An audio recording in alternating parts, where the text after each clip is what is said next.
قرآن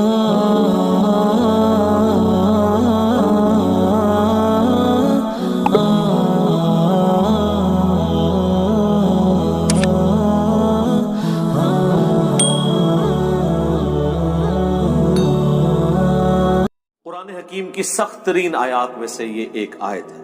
اعوذ باللہ من الشیطان الرجیم، بسم اللہ الرحمن الرحیم۔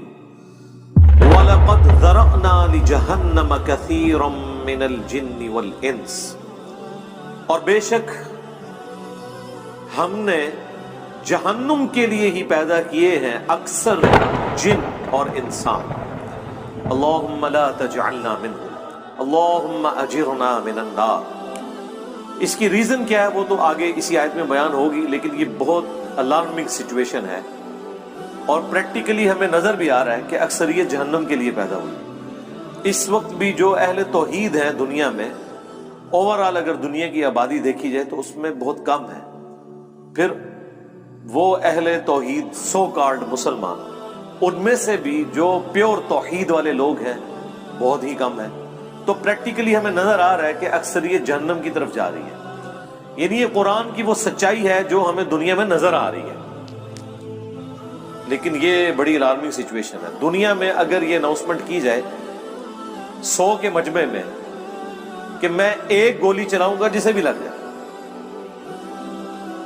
کوئی شخص یہ نہیں کہے گا کہ ایک ہی گولی ہے کون سی مجھے لگنی ہے، 100 بندے ہیں تھوڑے اور سارے دوڑ لگا دیں گے، کیونکہ خطرہ ہے نا۔ اور یہاں پہ اللہ تعالیٰ فرما رہا ہے کہ جنوں اور انسانوں کی اکثریت جہنم کے لیے پیدا ہوئی ہے، لیکن کوئی اسے سیریس لینے کے لیے تیار ہی نہیں ہے۔ بخاری اور مسلم دونوں میں حدیث موجود ہے، اللہ کے محبوب صلی اللہ علیہ وآلہ وسلم فرماتے ہیں کہ قیامت کے دن اناؤنسمنٹ ہوگی کہ جہنمی اور جنتی الگ کر دیے جائیں۔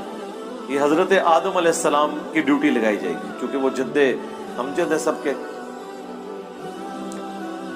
تو پوچھیں گے یا اللہ کتنے جہنمی اور کتنے جنتی؟ تو اللہ تعالیٰ فرمائے گا ہر 1000 میں 999 دوزخ میں جانے والے اور صرف ایک جنتی۔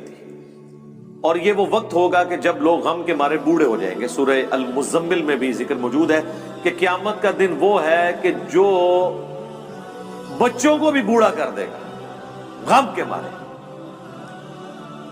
حتیٰ کہ سورۃ الحج میں ہے کہ اس دن تم دیکھو گے کہ دودھ پلانے والی اپنے شیرخوار کو بھول جائے گی، اور لوگ اس طرح نظر آئیں گے گویا کہ نشے کی حالت میں۔ وہ نشے کی حالت میں نہیں ہوں گے بلکہ اللہ کا عذاب بڑا شدید ہے۔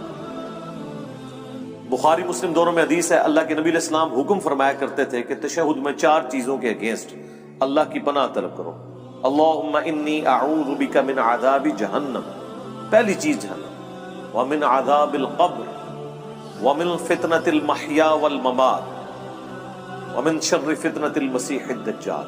جہنم کے اگینسٹ، قبر کے عذاب کے اگینسٹ، زندگی اور موت کی آزمائشوں کے اگینسٹ، اور دجال کے اس بڑے فتنے کے اگینسٹ اللہ کی پناہ طلب کرو۔ سنن ابی داؤد میں حدیث ہے جو فجر کی نماز کے بعد اور مغرب کی نماز کے بعد بغیر کسی سے گفتگو کیے ہوئے 7 دفعہ پڑھ لے اللہم اجرنی من النار، یا جمع کے صیغے سے اللہم اجرنا من النار، اے اللہ ہمیں بچا لے جہنم کی آگ سے، تو اللہ تعالیٰ ایسے شخص کو جہنم کی آگ سے محفوظ کرے گا۔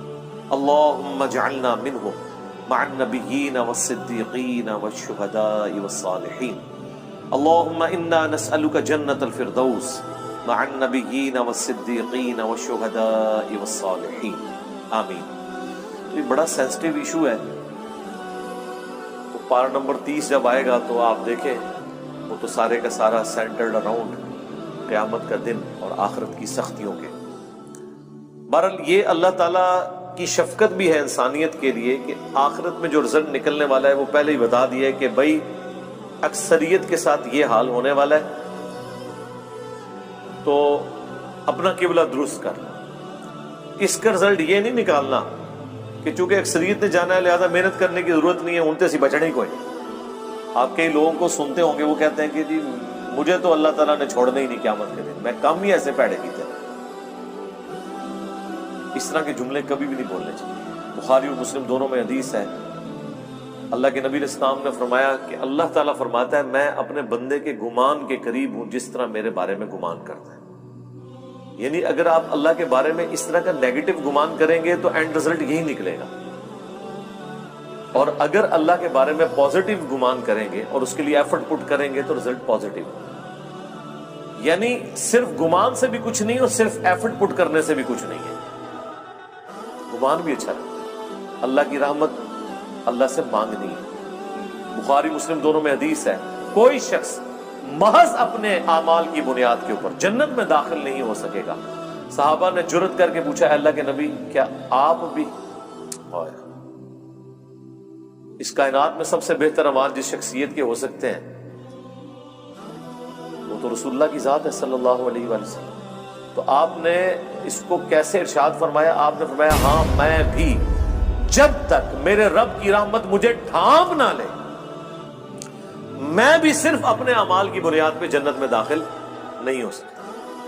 تو میرے بھائی اگر یہ نبی کا حال ہے، یہ نبی کی سچویشن ہے، یہ نبی کا سٹیٹس ہے، تو بابے شاہی کوئی. اب مجھے بتائیں وہ بابے جو یہ کلیم کرتے ہیں کہ ہم اپنے ساتھ آپ کو بھی لے جائیں گے، کتنے؟